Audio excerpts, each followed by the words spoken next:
Hello दोस्तों, UPSC ज्ञानदायिनी के इस बेस्ट प्लेटफॉर्म पर आप सभी का स्वागत और अभिनंदन है। मैं नेहा आप सभी के बीच में उपस्थित हूँ। तो आप सभी लोगों को आज फिर से एक बार घटना चक्र की दृष्टि जो है उससे ही संबंधित बात करेंगे।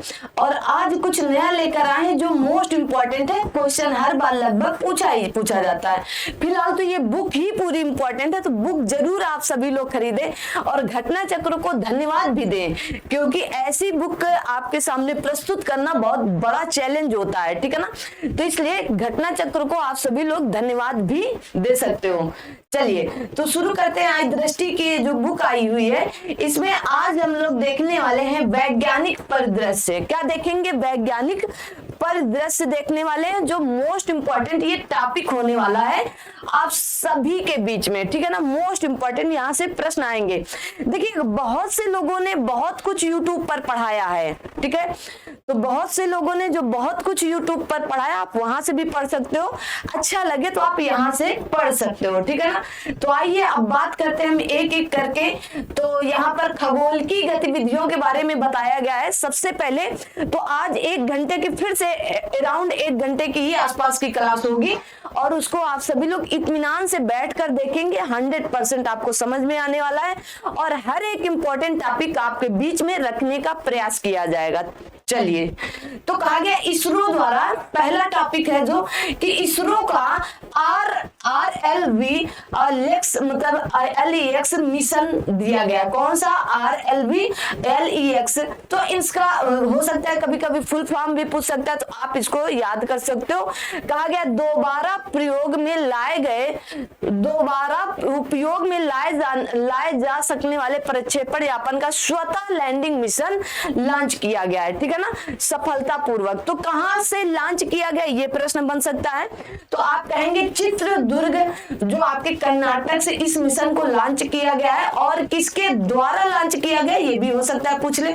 दूसरी चीज इसमें ये इंपॉर्टेंट, आप यहां से शुरू करेंगे RLV का जो फुल फॉर्म है उसे आप जरूर नोट करेंगे और फिर यहां से आप LEX का भी फुल फॉर्म नोट करिएगा, ठीक है। दोनों फुल फॉर्म जरूर नोट करेंगे। कहा गया ये विश्व में पहली बार हुआ जब एक पंख वाले यंत्र को हेलीकॉप्टर द्वारा 4.5 किलोमीटर की ऊंचाई तक ले जाया गया, ठीक है। और रनवे पर स्वतंत्र लैंडिंग करने के लिए छोड़ दिया गया।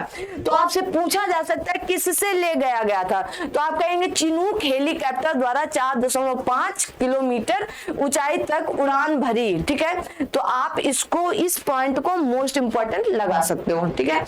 उसके बाद आता है कि M3 one wave India mission important है आपका।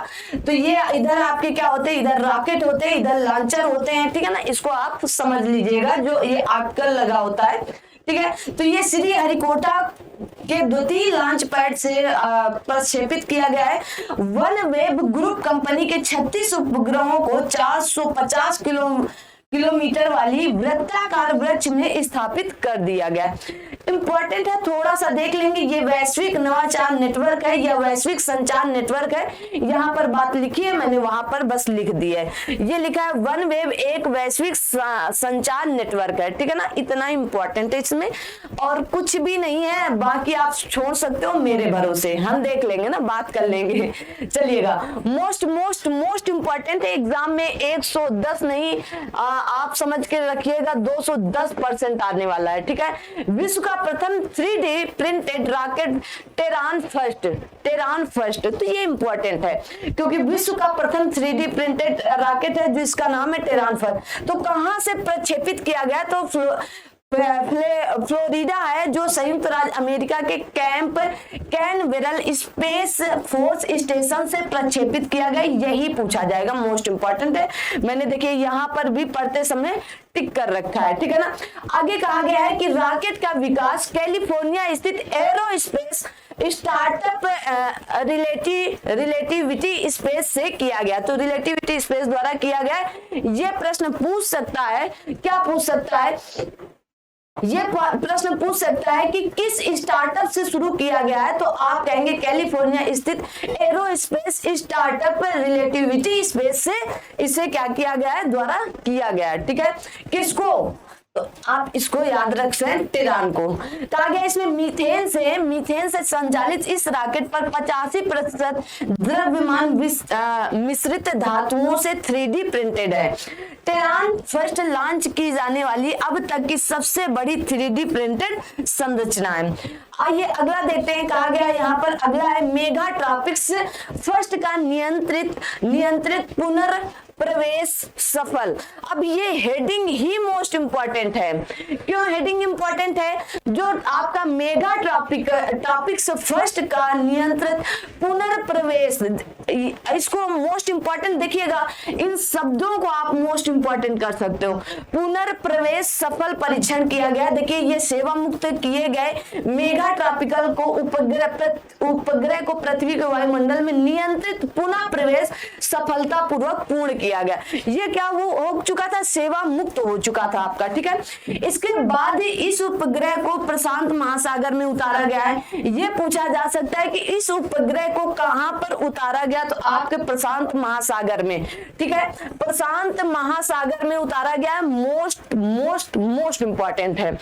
अगला है कि उष्णकटिबंधीय मौसम, जिसको आप ट्रॉपिकल वेदर और जलवायु अध्ययन करने के लिए इसरो और फ्रांसीसी अंतरिक्ष एजेंसी के बीच एक सहयोगी प्रयास के रूप में इस उपग्रह को 12 अक्टूबर 2011 को प्रक्षेपित किया गया था।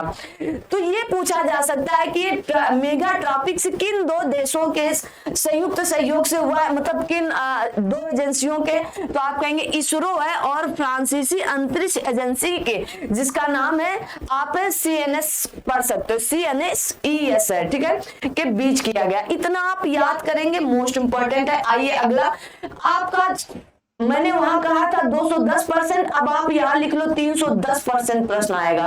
कितना? 310%। आपके एग्जाम हॉल पर यह प्रश्न रखा ही रखा है। क्या बृहस्पति सौर मंडल का सर्वाधिक उपग्रह वाला ग्रह बन चुका है? सर्वाधिक इसके उपग्रह हो चुके हैं, क्योंकि अभी तक आपने शनि याद कर रखा था, अब फिर से बृहस्पति हो गया। तो कहा गया है बृहस्पति, जिसे जुपिटर के 12 नए उपग्रहों की खोज की गई है। नासा के अनुसार वर्तमान में भारत बृहस्पति के कुल उपग्रहों की संख्या 95 हो चुकी। कितनी हो चुकी? 95। बृहस्पति सौर मंडल का सर्वाधिक उपग्रहों वाला ग्रह बन चुका है। शनि के 83 रह गए। कितने? 83 रह गए, ठीक है, आप इनको याद कर सकते हो। और वहां 83 के साथ ये दूसरे नंबर पर है, उसके कितने हो गए? 95, ठीक है। तो आप यहाँ पर लिख सकते हो इसके कितने हो गए? 95। अब इसमें एक ये दिया गया है कि बृहस्पति के 4 सबसे बड़े उपग्रहों में कौन आते हैं। तो हो सकता है ये पूछ ले बृहस्पति के 4 बड़े उपग्रहों में से कौन शामिल नहीं है। तो आप याद करेंगे आयो, एक है आयो, दूसरा है आपका यूरोपा, तीसरा आपका गैनीमीड और चौथा है आपका कैलिस्टो। तो इन चारों को एक बार आप पढ़ लीजिएगा, ठीक है, याद नहीं होंगे फिर भी आप पढ़ लीजिएगा। बस आपको इतना याद रखना है, बृहस्पति के 95 हो गए और शनि के 83 है, और आपको कुछ नहीं, मंगल के 2 है, पृथ्वी का 1 ही है चंद्रमा, ठीक है, शुक्र के 0 है और बुध के भी 0 है, ठीक है, बुध और शुक्र का कोई चंद्रमा या उपग्रह नहीं है। आगे आता है जो मोस्ट इंपॉर्टेंट है, कहा गया है SSLV D2। देखिए SSLV D2 EOS, इसी को EOS को EOS भी पढ़ लेते हैं। 07 मिशन लॉन्च किया गया है। यह द्वितीय क्रियात्मक उड़ान है। द्वितीय देखिए यहाँ D2 लिखा है ना, D का मतलब डेवलपमेंट या विकासात्मक होता है, तो ये द्वितीय, D2 मतलब द्वितीयक उड़ान है। तो कहां से? आंध्र प्रदेश के श्रीहरिकोटा के में स्थित सतीश धवन अंतरिक्ष केंद्र सार के प्रथम लॉन्च पैड से स्थापित किया गया है या प्रक्षेपित किया गया है। तो आपका यही बहुत पूछा जाता है कि सतीश धवन अंतरिक्ष केंद्र कहां पर है, तो श्रीहरिकोटा में। हरिकोटा कहां पर है, तो आंध्र प्रदेश में, ठीक है, आप ऐसे भी इसको याद कर सकते हो। अभी बताएंगे SSLV के माध्यम से 3 उपग्रहों की कक्षाओं में प्रक्षेप, इसके माध्यम से 3 उपग्रहों को उनकी विशिष्ट कक्षाओं में विस्थापित किया गया है। सबसे पहले आप देखेंगे कि SSL का फुल फॉर्म क्या होता है, ठीक है, तो आइए देखते हैं। कहा गया इनकी 3 कक्षाएं हैं। तो आपका EOS हो गया, EOS और जानूस हो गया, आजादी सेट हो गया है, आजादी सेट 2 हो चुका है। तो इसको याद रखेंगे, ठीक है ना। तो आपका जो यूएक्स है, तो यूएक्स का मतलब होता है अर्थ ऑब्जर्विंग सैटेलाइट, ठीक है। ईओएस का मतलब क्या होता है, ईओएस का मतलब अर्थ ऑब्जर्विंग सैटेलाइट होता है। इसी का मतलब भू प्रक्षेपण उपग्रह है। ये एक जानुस, जो जानुस फर्स्ट है, ये एक प्रौद्योगिक प्रदर्शक है। इसको आप ये अमेरिका की कंपनी इंटारिस, कौन सी, इंटारिस का उपग्रह है, मोस्ट इंपॉर्टेंट है। अब आपसे पूछ सकता है इंटारिस कहां पर है, क्या किससे संबंधित, तो ये एक उपग्रह है, कहां का, अमेरिका का, ठीक है। और इससे इंटारिस क्या है, जानुस फर्स्ट एक प्रौद्योगिक प्रदर्शक है जो इंटारिस का उपग्रह है, ठीक है, याद रखें इंटारिस का उपग्रह है। अगला क्या है, जानुस विश्व का प्रथम क्लाउड निर्मित प्रदर्शन उपग्रह भी है, क्लाउड निर्मित है। आगे कहा गया है, आपको देखिए कहा गया आज आजादी सेट 2 चेन्नई स्थित भारतीय aerospace startup space kids India द्वारा निर्मित उपग्रह है। यही लिए ये इंपॉर्टेंट है और कोई कारण नहीं था।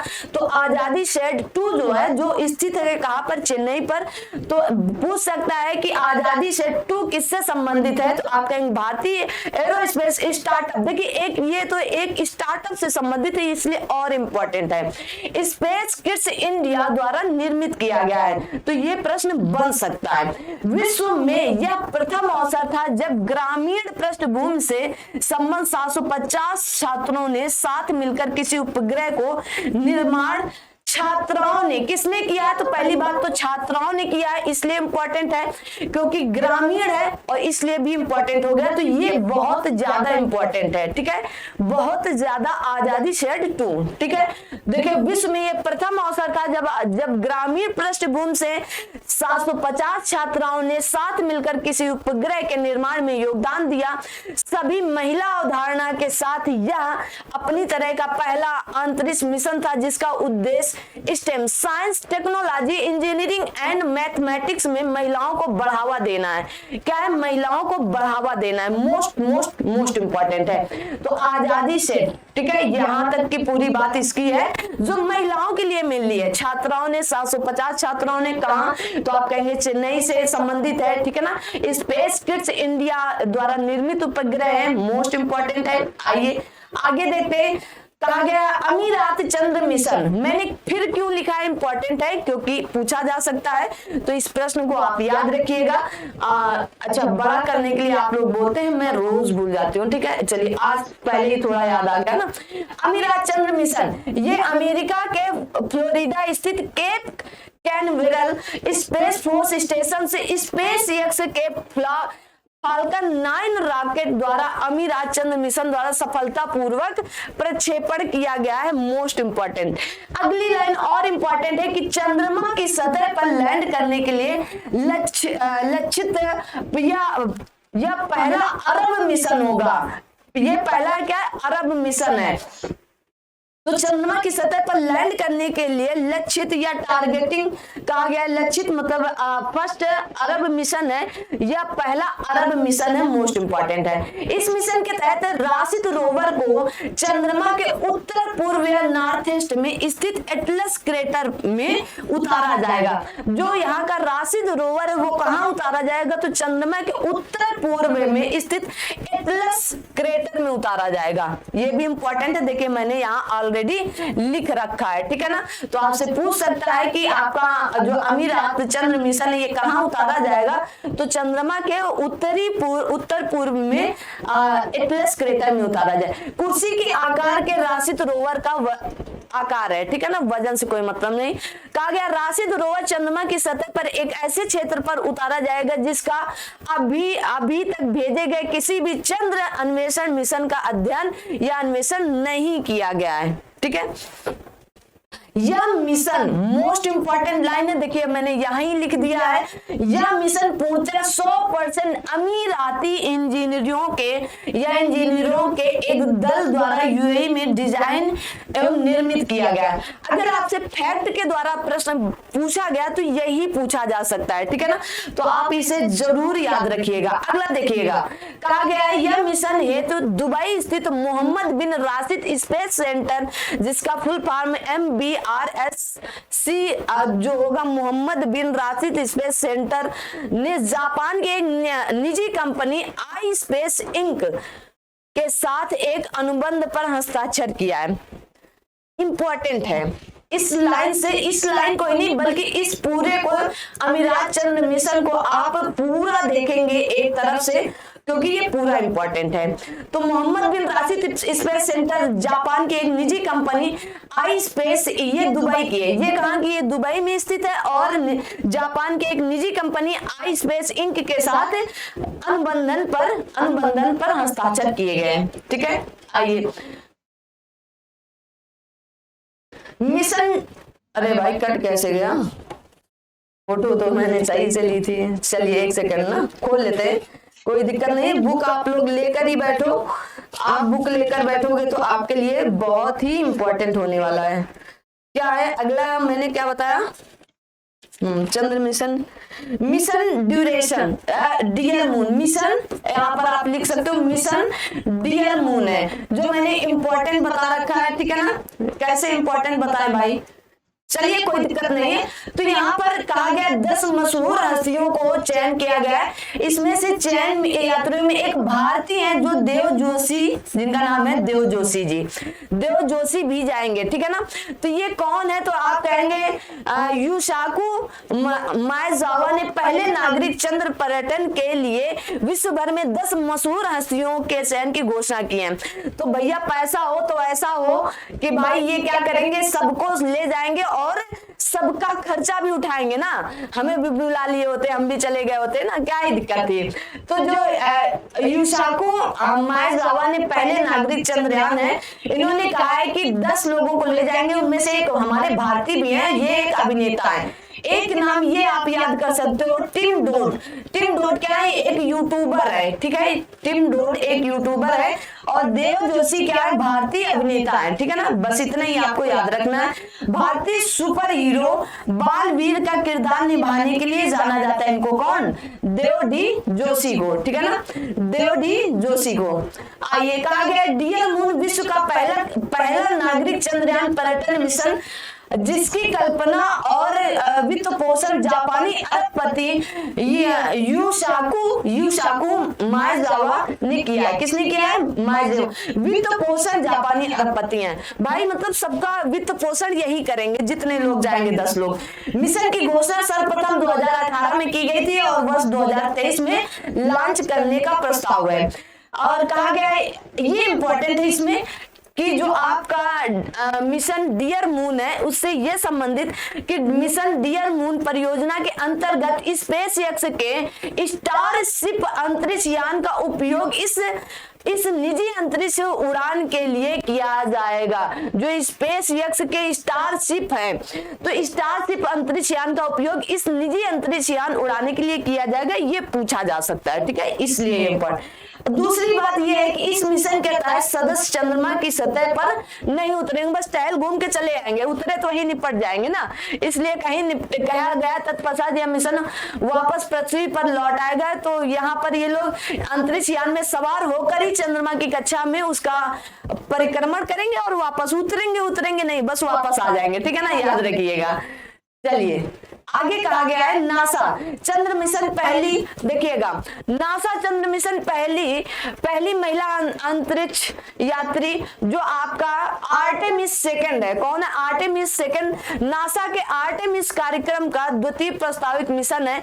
इसमें कहा गया 1872 में पोलो 17 के बाद यह चंद्रमा है तो पहला मानव युक्त मिशन होगा। तो पोलो 17 1972 में पहला था, ये दूसरा है। ठीक है, अप्रैल 2023 में नासा ने आर्टेमिस सेकंड चंद्र मिशन पर जाने वाले 4 अंतरिक्ष यात्रियों के नाम की घोषणा की है।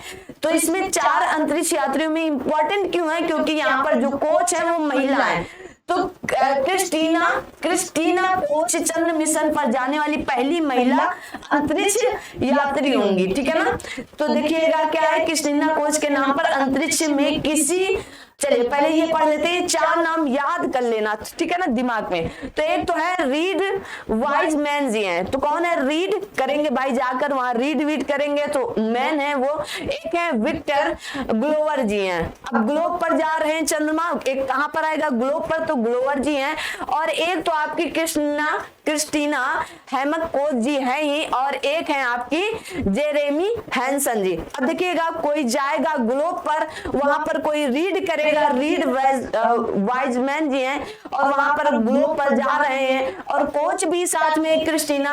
तो हसीन भी तो होना चाहिए कुछ ना कुछ पल, क्या नोट करेंगे, हसीन पल, जब फोटो वोटो खींचेंगे तो वही जेरेमी हैंसन है।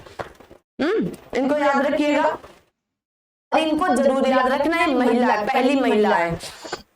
अगला कहा गया है, क्रिस्टीना कोच के नाम अंतरिक्ष में किसी महिला द्वारा सबसे लंबी 328 दिन एकल अंतरिक्ष उड़ान रिकॉर्ड दर्ज है। ये कोई ऐसा नहीं पहली बार जा रही है, ये अनुभवी महिला इसलिए जा रही, और ये भी नहीं कि मोहताज है कि चलो 4 सदस्य में एक महिला को, ऐसा भी कुछ नहीं, ये बहुत ही अनुभवी महिला। साथ ही वह पहली पूर्णता महिला द्वारा की गई स्पेस वॉक में भी शामिल है, मोस्ट इंपॉर्टेंट है, कथन यहाँ से पूछ सकता है। सबसे लंबा अरब अंतरिक्ष मिशन, तो आप कहेंगे वही मोहम्मद बिन राशिद स्पेस सेंटर, मोहम्मद बिन, यही था ना, मोहम्मद बिन राशिद स्पेस सेंटर, यहाँ पर नाम था ना, वही वाला नाम है, ठीक है, और बल्कि ऊपर था यहाँ पर।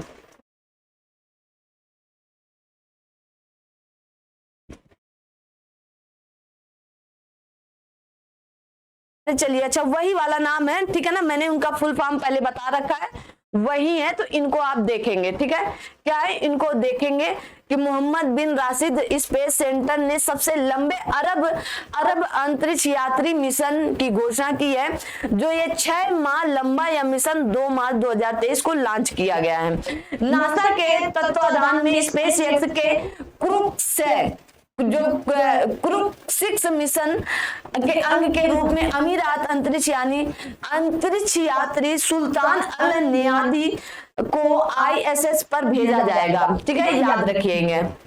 क्रूक 6 से किसको भेजा जाएगा, तो उनको नहीं, सुल्तान अल नियादी को भेजा जाएगा, ठीक है। कहा गया हज्जाल मंसूरी अंतरिक्ष में जाने वाले यूएई के प्रथम व्यक्ति हैं, ठीक है, इनको याद रखेंगे।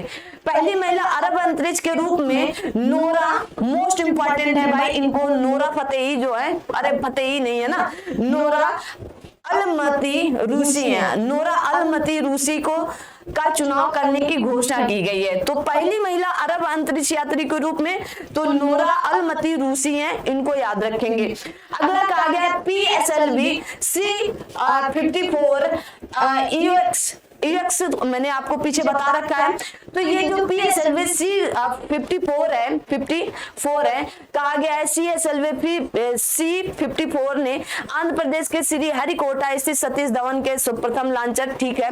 इसके पश्चात मुख्य उपग्रह EOX 6 और 8 नैनो उपग्रह के दोनों विभिन्न सूर्य तुल्य कालिक ध्रुवी कक्षाओं में, जिसे स्पोक्स या पोस्ट में स्थापित किया जाएगा। ये इसका आप फुल फॉर्म पढ़ सकते हो, ठीक है, सन पोलर ऑर्बिट्स है, ठीक है, कहा गया है, ठीक है। इसरो में अब उतना नहीं, आप इसको लेकिन याद रखिएगा ना। PSLV क्या है, 54वीं, और यहाँ पर ये 54 नाम है, लेकिन है कौन सी, अब देखते हैं। कहा गया है ये यहाँ पर EOX है, जो कहां पर है, भारत की तरफ से जाएगा, ये UR राव उपग्रह केंद्र से। इसमें मोस्ट इंपॉर्टेंट आप ये रख सकते हो, INS भी जाएगा, सिर्फ EOS ही नहीं जाएगा, INS भी जाएगा, ठीक है।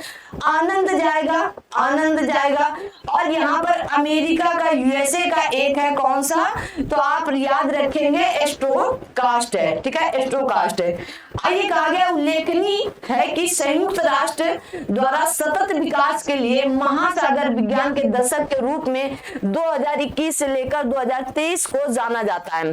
तो आपसे पूछ सकता है कि महासागर विज्ञान का दशक कब से लेकर कब तक है, 2021 से लेकर 2030 तक का है, ठीक है, याद रखिएगा। 2021 से 30 तक की शुरुआत के बाद से यह भारत किसी प्रमुख महासागरीय अनुसंधान उपग्रह का प्रथम प्रक्षेपण करेगा।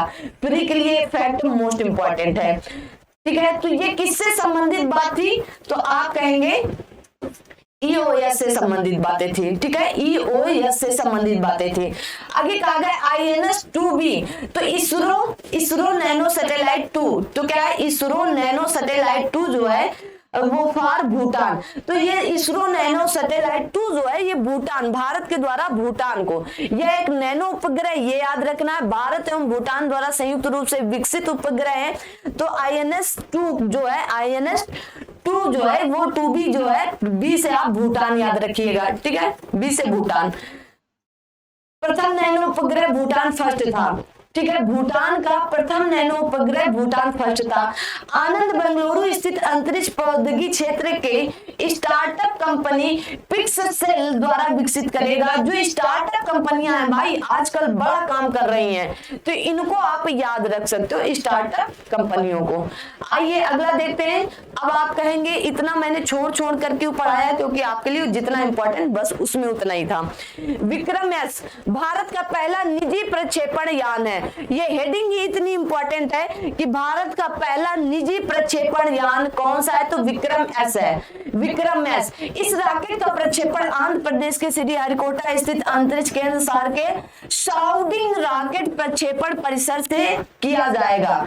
ठीक है, तो आप याद रखेंगे श्रीहरिकोटा स्थित श्री सतीश धवन अंतरिक्ष केंद्र सार के साउंडिंग रॉकेट प्रक्षेपण परिसर से किया जाएगा। इसमें इतना ही आप याद कर सकते हो। इसमें देखिएगा ये कहा गया है स्पेस किड्स इंडिया जो चेन्नई की है, एंड स्पेस टेक इंडिया जो आंध्र प्रदेश की है, और इसको आप याद रख सकते हो जो अर्मेनिया की है, BAZ बजुंक्यू जो भी है ना।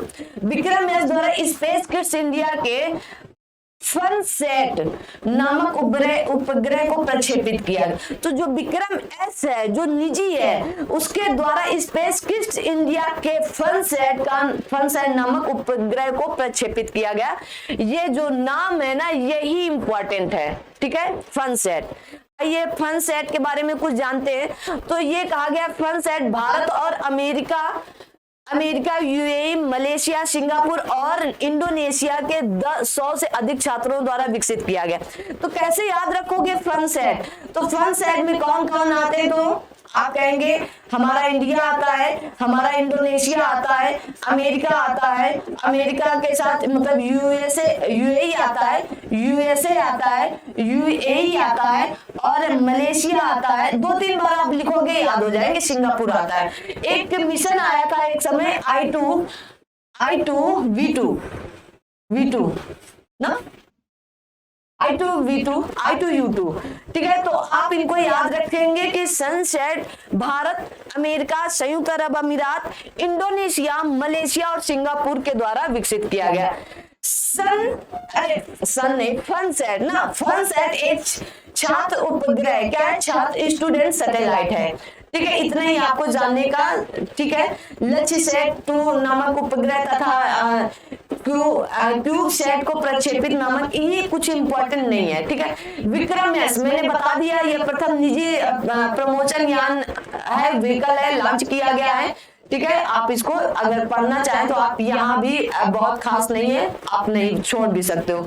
आगे कहा गया है आपका कि जो LVM-3M2 OneWeb India first mission है, ये क्या है? तो आप कहेंगे SLV-M के-3 एक त्रिचक्रणीय, जिसे त्रिचक्रणीय प्रक्षेपण यान है। और इसलिए क्यों देखिएगा, कहा गया है GSLV-M के थर्ड को LVM-3 के नाम से जाना जाएगा। बस इसका नाम जो GSLV-M के थर्ड था उसको अब LVM-3 के नाम से जाना जाएगा। यह आंध्र प्रदेश के श्रीहरिकोटा स्थित सतीश धवन अंतरिक्ष केंद्र से लॉन्च किया जाएगा और ये LVM-3 का प्रक्षेपण सफलतापूर्वक किया गया है। ठीक है, अराउंड 1 घंटे की क्लास होने वाली है। इसके द्वारा 36 उपग्रहों को उनकी निर्धारित कक्षाओं में सफलतापूर्वक किया गया है।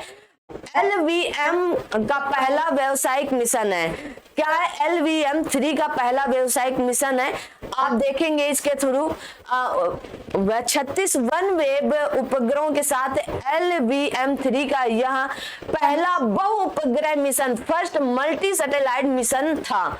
ठीक है, मोस्ट इंपॉर्टेंट बात है, कथन से यहीं से प्रश्न बनाएगा, क्योंकि 36 OneWeb सैटेलाइट या उपग्रहों के साथ LVM-3 का यह पहला बहु उपग्रह मिशन, मतलब फर्स्ट मल्टी सैटेलाइट मिशन था। मोस्ट इंपॉर्टेंट है और आप छोड़ सकते हो, आपकी इच्छा है बहुत ज्यादा तो आप बुक में पढ़ सकते हो, ठीक है ना, कोई दिक्कत नहीं है, बट जितना बता रहे हैं बस उतना पढ़ लीजिएगा।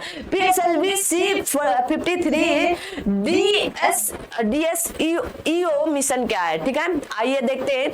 ऐसे ही आएगा, भारतीय अंतरिक्ष अनुसंधान संगठन द्वारा, इसरो द्वारा कहा गया PSLV C-53 जो DSEO मिशन का परिक्षेपण किया गया, ये हमारे आंध्र प्रदेश के हरिकोटा स्थित से किया गया।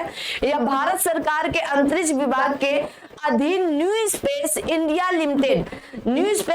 लिमिटेड का दूसरा पूर्णतः वाणिज्यिक मिशन है। मोस्ट इंपॉर्टेंट है, वाणिज्यिक मिशन है। कहा गया है PSLV C-51 Amazonia mission, first mission new space India limited द्वारा संचालित पहला पूर्णतः वाणिज्यिक मिशन था। आप इसको याद कर सकते हो क्योंकि वो दूसरा है, ये पहला है। तो पहला 2021 में किया गया था और अब ये 2022 में किया गया। तो PSLV C-51 और ये है PSLV C-53, ठीक है, PSLV C-53 और ये है PSLV C-51। तो ये न्यू स्पेस इंडिया लिमिटेड द्वारा, वो भी न्यू स्पेस इंडिया लिमिटेड द्वारा दूसरा था, ये पहला है।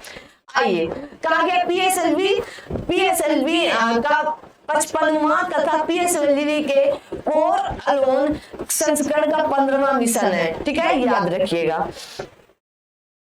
कहा गया DSEO एक क्या है? हेक्सागोनल या इसी को षटकोणीय, मतलब 6 कोणी का भू अवलोकन उपग्रह, इसी को अर्थ ऑब्जर्वेशन सैटेलाइट भी कहा जाता है, जो आपका न्यूज़ार है। कहा गया सिंथेटिक अपर्चर रडार माइक्रो उपग्रह, मोस्ट इंपॉर्टेंट माइक्रो उपग्रह। यह सिंगापुर का प्रथम स्थानीय रूप से विकसित सिंथेटिक अपर्चर रडार या शार माइक्रोसेट है। तो आप इसको बता सकते हो ये कहाँ का है, तो ये सिंगापुर से है। कहाँ से है?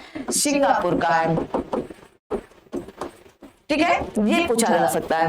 बाकी आप छोड़ सकते हो, मैंने तो छोड़ रखा है, आप पढ़ना चाहो तो पढ़ भी सकते हो भाई, आपको लगे कि नहीं आप छोड़ो। अरे देखिए, स्पार्क मोस्ट इंपॉर्टेंट क्यों? भारत का प्रथम अंतरिक्ष विषयक वर्चुअल संग्रहालय है, जो कहां पर है? भारत के प्रथम अंतरिक्ष विषयक वर्चुअल संग्रहालय को लॉन्च किया, इसे स्पार्क नाम दिया गया है। क्या नाम दिया गया? स्पार्क नाम दिया गया है। तो याद कर सकते हो, भारत का प्रथम अंतरिक्ष विषयक वर्चुअल संग्रहालय कौन सा है? तो स्पार्क है, ठीक है ना, स्पार्क है। आइए अगला देखते हैं। कहा गया है GSAT-24 का सफल प्रक्षेपण किया गया है। तो कहा गया एरियन स्पेस द्वारा संचालित एरियन 5 रॉकेट का प्रक्षेपण कैरू फ्रेंच गुयाना, जो दक्षिणी अमेरिका का देश है, कौन? कैरू फ्रेंच गुयाना से सफलतापूर्वक किया गया। इसमें सिर्फ और सिर्फ आप इतना ही याद कर लो, ठीक है, इतना ही काफी है, क्योंकि जून 2022 की घटना भी है, तो अगर आना होगा तो यहीं से आएगा, इससे ज्यादा नहीं आएगा। तो GSAT-24 का सफल प्रक्षेपण एरियन 5 रॉकेट से किया गया है और कैरू फ्रेंच गुयाना में किया गया है, ठीक है, एरियन स्पेस द्वारा संचालित एरियन 5 रॉकेट से किया गया है, ठीक है। आइए आगे देखते हैं। SSLV की प्रथम उड़ान, मोस्ट इंपॉर्टेंट, कहा गया प्रथम विकासात्मक उड़ान संपन्न हुई, यह आंध्र प्रदेश स्थित श्रीहरिकोटा स्थित श्री सतीश धवन अंतरिक्ष केंद्र से लॉन्च किया गया है। आइए इसमें 2 मोस्ट इंपॉर्टेंट क्या है? उपग्रह जो EOS है, जो यूएस सेकंड है ना, आगे का आजादी सेट है। तो कहा गया है, देखिए कहा गया मिशन के तहत दोनों उपग्रहों को भूमध्य रेखा इक्वेटर के लगभग 356 किलोमीटर की ऊंचाई पर स्थित वृत्ताकार निम्न भूकक्षा, यह आप कह सकते हैं सर्कुलर लो अर्थ ऑर्बिट में स्थापित किया गया है, ठीक है ना, इसको आप थोड़ा सा याद कर सकते। आइए देखते हैं ईओएस क्या है। तो अर्थ ऑर्बिट वही है, अर्थ ऑब्जर्वेशन सैटेलाइट उपग्रह, ये भू प्रक्षेपण उपग्रह है, ठीक है। आइए आगे देखते हैं इसमें जो